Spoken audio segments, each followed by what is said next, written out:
कौन बड़ा रहनुमा था, कायदे आजम या महात्मा गांधी? किसके नजरिए में ताकत थी और कौन कौन सी वो शख्सियत थी जिसकी सादगी ने लाखों को सुनहरी ख्वाब दिखाकर खामोशी को तरजीह दी? किस किस ने बर्रे सगीर के लिए अलग रास्ते चुने और क्यों? किसने कौम बनाने का दावा किया और किसने इकट्ठे रहने का ख्वाब दिखाया? क्या वो सब ख्वाब था या उसका हकीकत से कोई वास्ता था? और कौन आखिर तक अवाम के साथ किए वादों के साथ जुड़ा रहा और किसने अवाम को वादों में उलझाए रखा? और इस तकसीम के नताइज क्या बताते हैं? अवाम किस लीडर का मुंह देखती रह गई मगर वो खामोश रहा? किसने अपने मजहब को तरजीह दी? इस सब हकीकत को जानने के लिए घड़ी की सुई को उल्टा घुमाते हैं और चलते हैं बरतानिया राज की हुकूमत के दौर में, जिसे ब्रिटिश इंडिया कहा जाता था। कायदे आजम मोहम्मद अली जिन्ना 25 दिसंबर 1876 को कराची में पैदा हुए। इब्तदाई तालीम कराची से और मैट्रिक का 16 साल की उम्र में मुंबई यूनिवर्सिटी में इम्तिहान पास किया। आला तालीम के लिए लंदन चले गए। 1896 में एक वकील बने और इसी साल ही वापस हिंदुस्तान में आ गए और इंडिया नेशनल कांग्रेस ज्वाइन करके मुंबई में वकालत शुरू की और जल्द ही एक कामयाब वकील बन गए। कायदे आजम मोहम्मद अली जिन्ना की कांग्रेस में शमूलियत की वजह हिंदू मुस्लिम इत्तेहाद का जबरदस्त हामी होना था, जबकि महात्मा गांधी 2 अक्टूबर 1869 को गुजरात में पैदा हुए। गुजरात में ही इब्तदाई तालीम हासिल की। 1891 में लंदन से वकील बने। 1893 से जनूबी अफ्रीका में वकालत शुरू की। 1915 में हिंदुस्तान वापस आए और कांग्रेस को ज्वाइन किया। तो किसानों के रहनुमा राजकुमार की दावत पर चम्यारन कांग्रेस के रहनुमा चंद्र प्रसाद, जो बाद में हिंदुस्तान के पहले सदर बने, और दीगर वकला के हमरा 1917 को पहुंचे।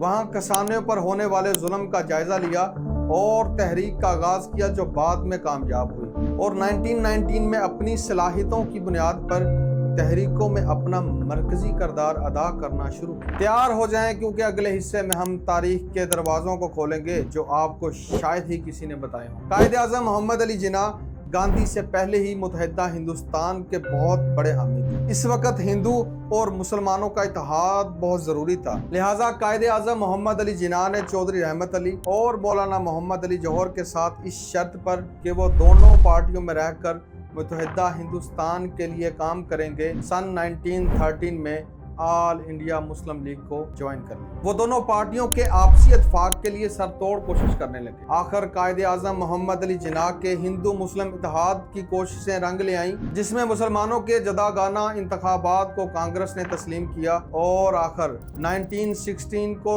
लखनऊ मुआहदा हुआ। इसी मुआहदे की बिना पर कायदे आजम मोहम्मद अली जिन्ना को हिंदू मुस्लिम इत्तेहाद का सफीर कहा जाने लगा। यह कायदे आजम मोहम्मद अली जिन्ना की एक हिंदू मुस्लिम इत्तेहाद की तारीखी कावश थी। इसके बाद हिंदू और मुसलमान मिलकर मुतहदा हिंदुस्तान के लिए एक हो गए। लखनऊ मुआहदे के बाद कांग्रेस और मुस्लिम लीग के इख्तिलाफात आपस में बढ़ने लगे और एक इत्तेहाद जो कायदे आजम मोहम्मद अली जिन्ना का बड़ी मेहनत से कायम हुआ था, आहिस्ता आहिस्ता टूटने लगा। सन 1919 में गांधी ने तहरीकों में अपना मरकजी किरदार अदा करना शुरू कर दिया था। 1920 में मौलाना मोहम्मद अली जौहर, मौलाना शौकत अली, हकीम अजमल खान और मुफ्ती किफायतुल्लाह जैसे रहनुमाओं ने तहरीक खिलाफत चलाई, जिसके बाद गांधी ने मौका देखा। गांधी ने भी तहरीक खिलाफत की हमायत की और इसके साथ गांधी जी ने अपनी अदम ताउन तहरीक का आगाज किया और इसे तहरीक खिलाफत के साथ जोड़ दिया। देखते ही देखते लाखों मुसलमान गांधी जी के साथ चल पड़े, क्योंकि गांधी ने वादा किया कि उनके मजहबी जज्बात की हिफाजत करेंगे,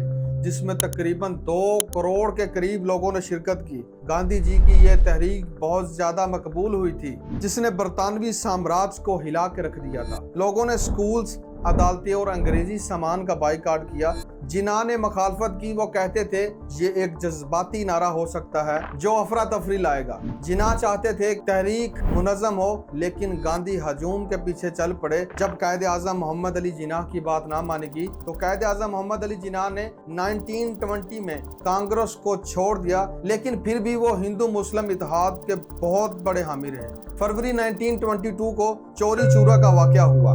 اتر پردیش میں 3000 کے قریب مظاہرین نے پولیس اسٹیشن کو آگ لگا دی، جس میں تقریباً 22 برطانوی پولیس اہلکار جل کر ہلاک ہو گئے۔ گاندھی نے فوراً تحریک ختم کر دی۔ اس تحریک پر لاکھوں مسلمانوں نے اپنا سب کچھ داؤ پر لگایا ہوا تھا، اپنے گھر، اپنی زندگیاں، لیکن گاندھی نے انہیں بیچ میں چھوڑ دیا۔ گاندھی کے اس فیصلے نے لوگوں کو بہت مایوس کیا، کیونکہ مہاتما گاندھی نے اس تحریک عدم تعاون کو تحریک خلافت کے ساتھ ضم کیا ہوا تھا، تو مسلمانوں کو اس کا بہت زیادہ دکھ ہوا تھا، کیونکہ تحریک خلافت سلطنت عثمانیہ کے خاتمے کے بارے میں تھی۔ سلطنت عثمانیہ سبسکرائب۔ سن 1930 میں گاندھی نے نمک مارچ کا آغاز احمد آباد سے کیا۔ نمک مارچ آخر تھا کیا؟ برطانوی حکومت نے ہندوستانیوں پر غیر منصفانہ نمک ٹیکس عائد کر رکھا تھا، جس کے تحت مقامی لوگوں کو نمک بنانے کی اجازت نہ تھی اور حکومت سے مہنگے داموں نمک خریدنا پڑتا تھا۔ گاندھی نے اسے ظلم قرار دیتے ہوئے نمک مارچ کا آغاز کیا۔ نمک مارچ کا آغاز 12 مارچ 1930 کو اپنے 78 ساتھیوں کے ساتھ گجرات سے آغاز کیا۔ نمک مارچ میں گاندھی جی کے ساتھ تحریک عدم تعاون کی جس پر لوگوں کی تعداد بہت زیادہ کم تھی، کیونکہ تحریک عدم تعاون میں لاکھوں مسلمان گاندھی سے مایوس ہو چکے تھے۔ گاندھی نے ان کو خواب دکھا کر بیچ راستے میں چھوڑ دیا تھا۔ اس میں کوئی شک نہیں کہ گاندھی ایک عظیم لیڈر تو تھے، لیکن صرف ہندوؤں کے، کیونکہ ان کے نظریے کا جھکاؤ ہمیشہ ہندوؤں کی طرف ہوتا تھا۔ جیسے گاندھی نے اکثر ہندو نظریات اور مذہبی تعلیمات کو اپنی سیاست اور تحریکوں میں شامل کیا، اگرچہ وہ سب مذہب کے احترام کی بات کرتے تھے۔ بعض مقامات پر ان کے خیالات کو مسلمانوں اور دیگر اقلیتوں کے لیے اچھا نہ سمجھا گیا۔ مختلف مواقعوں پر انہوں نے کہا کہ گائے میری ماں کی طرح ہے، گائے کو بچانے کے لیے میں اپنی جان بھی دے سکتا ہوں۔ مسلمانوں کو ان کا یہ ہندو مذہب کی طرف جھکاؤ مایوس کرتا تھا، اور تحریک عدم تعاون میں مسلمانوں کو اکیلا چھوڑ دیا، جس سے مسلمان دھوکہ سمجھتے ہیں۔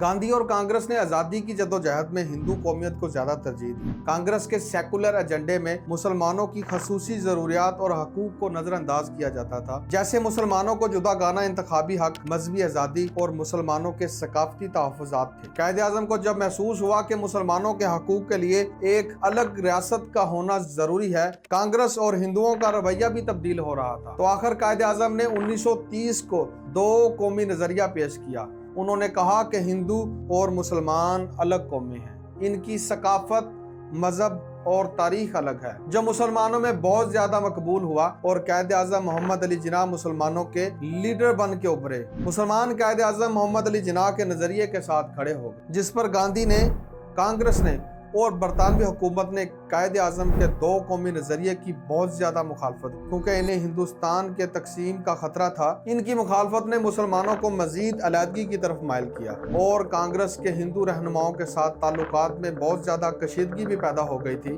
تو بالآخر 23 مارچ 1940 میں لاہور میں قرارداد پیش کی گئی، جس میں الگ ملک بنانے کا مطالبہ کیا گیا، جس پر گاندھی نے اور کانگریس نے اس کی شدید مخالفت کی، لیکن اب بہت دیر ہو چکی تھی۔ گاندھی کا نظریہ اب کمزور پڑ چکا تھا، کیونکہ گاندھی کا جھکاؤ ہندو مذہب کی طرف زیادہ ہوتا تھا۔ مسلمان ان سے مایوس ہو چکے تھے، لیکن وہ بات سارے مذہبوں کی کرتے تھے۔ 1940 کی قرارداد کے بعد مسلمانوں کی الگ ریاست بنانے کی تحریک بہت زیادہ تیز ہو چکی تھی۔ 1946 کے انتخابات ہندوستان کے سیاسی منظرنامے میں ایک اہم موڑ ثابت۔ یہ انتخابات تمام ہندوستانیوں کے لیے مشترکہ تھے، جہاں ہندو، مسلمان، سکھ اور دیگر اقلیتی جماعتوں نے حصہ لیا۔ تاہم ان انتخابات میں مسلمانوں کے لیے مخصوص نشستیں رکھی گئی تھیں، تاکہ مسلمانوں کی سیاسی نمائندگی کو یقینی بنایا جا سکے۔ مسلم لیگ نے مسلمانوں کی اکثریتی نشستوں پر اپنی مہم چلائی اور پاکستان کے قیام کے حق میں بھرپور حمایت حاصل کی، جس کے نتیجے میں مسلم لیگ نے تقریباً 90% نشستیں جیتیں۔ دوسری جانب کانگریس نے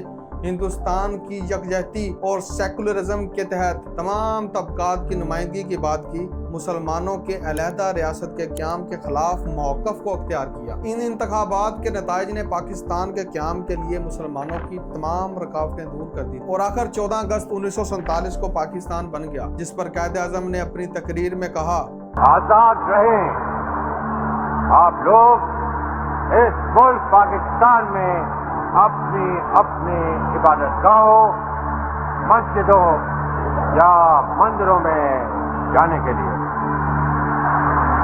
آپ کا مذہب کیا ہے، ذات کیا ہے، قوم کیا ہے، اس کا حکومت کے معاملات سے کوئی ताल्लुक। लेकिन जब हिंदुस्तान तकसीम हुआ 70 लाख हिंदू पाकिस्तान से भागे, 70 लाख मुसलमान हिंदुस्तान से आए। लाहौर, दिल्ली, अमृतसर और कराची के रेलवे स्टेशन लाशों से भर गए। ट्रेनें खून से रंगीन थी, कई खाली पहुंची क्योंकि मुसाफिर रास्ते में मारे गए। पंजाब में 5 लाख से ज्यादा लोग कत्ल हुए। लेकिन गांधी कहाँ थे? खामोश। जब पाकिस्तान को इसका माली हिस्सा देने की बात आई तो उन्होंने जनवरी 1948 में भूख हड़ताल की। लेकिन तकसीम के वक्त जब लाखों मर रहे थे, उनकी आवाज गायब थी। कायदे आज़म मोहम्मद अली जिन्ना ने उस वक्त पाकिस्तान को संभाला जब गांधी का मुत्तहिदा हिंदू का ख्वाब चिकना चूर हुआ। उनकी खामोशी ने उनके नजरिए की नाकामी को साबित कर दिया। आज कुछ इंडियन यूट्यूबर्स पाकिस्तान की हिस्ट्री के खिलाफ वीडियोस बनाते हैं। वो तारीख को तोड़ मरोड़ कर पेश करते हैं, लेकिन सच छुपता नहीं। गांधी का नजरिया हिंदुओं के लिए था, वो नाकाम हुआ। जनाह का नजरिया सबके लिए था, वो कामयाब हुआ। हम नफरत का जवाब हकायक से देते हैं। जिन्ना ने कहा था, आजाद रहें आप लोग इस मुल्क पाकिस्तान में। ये आज भी इन यूट्यूबर्स के मुंह पर तमाचा है। हम एक मिट्टी से उठे थे। गांधी ने खामोश रहने को तरजीह दिया, जबकि कायदे आज़म ने मुश्किल वक्त में कौम को रास्ता दिखाया। आज नफरत ने हमें अलग कर दिया, लेकिन हमारे दिल एक हैं। यह कहानी हमें सिखाती है कि सच्चाई और इज्जत लीडर बनाती है। क्या हम इस नफरत को खत्म कर सकते हैं? सोचिए और तारीख से सीखिए। एक सरजमीन, 2 कौमें और एक दर्द जो आज भी हम सबका